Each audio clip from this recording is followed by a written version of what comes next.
রহমতুল্লাহ বারাকাতুহু। আপনাকে ধন্যবাদ আমাদের মাদ্রাসায় আসার জন্য।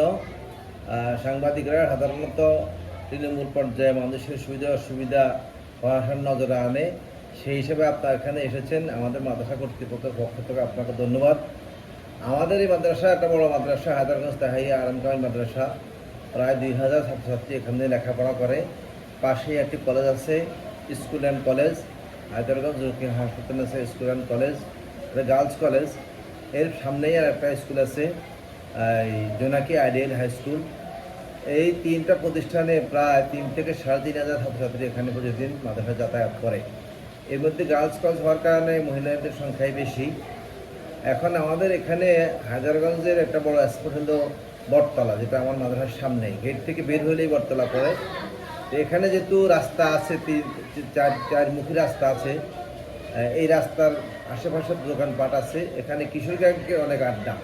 তাছাড়া আমার মাদ্রাসার ফিল্ডটাও অনেক বড়।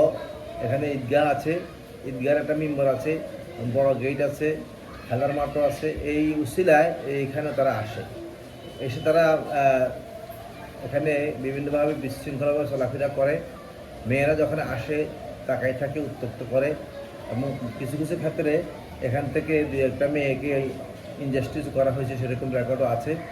এখন আপনারা যেহেতু এটা দেখেছেন, আপনার নজরে এসেছে, আমি আশাবাদী যে আপনার মাধ্যমে এটা প্রশাসন জানবে এবং প্রয়োজনীয় ব্যবস্থা নেবে, যেন এই 3 থেকে 3500 ছাত্রছাত্রীর লেখাপড়াতে কোনো নির্বিঘ্ন হয়। এবং আমাদের অনেক মহিলা টিচারও আছে, তাদের জন্য নির্বিঘ্নে আসতে পারে।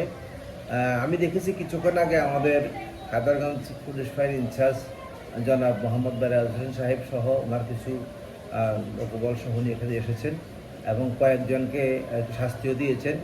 এইভাবে চলমান থাকলে ওনারা যদি সহযোগিতা করে তাহলে আইন শৃঙ্খলা পরিস্থিতি উন্নত হবে। এখানে একটা বিরাট ব্যবসা প্রতিষ্ঠানও আছে, হায়দারগঞ্জের বাজার অনেক বড় ব্যবসা স্থান। ব্যবসায়ীরা আতঙ্কে আছে, শিক্ষার্থীরা আতঙ্কে আছে, শিক্ষকরা আতঙ্কে আছে, এলাকার পরিবেশ নষ্ট হয়েছে। আমি আশাবাদী আপনাদের মাধ্যমে প্রশাসন জানবে এবং প্রয়োজনীয় ব্যবস্থা নেবে, যেন নির্বিঘ্নে আমরা আমাদের কাজ করতে পারি, আমাদের ছেলেমেয়েরা ঠিক মতো লেখাপড়া করতে পারে। তা আমাদের মাদ্রাসায় আসার জন্য আপনাদের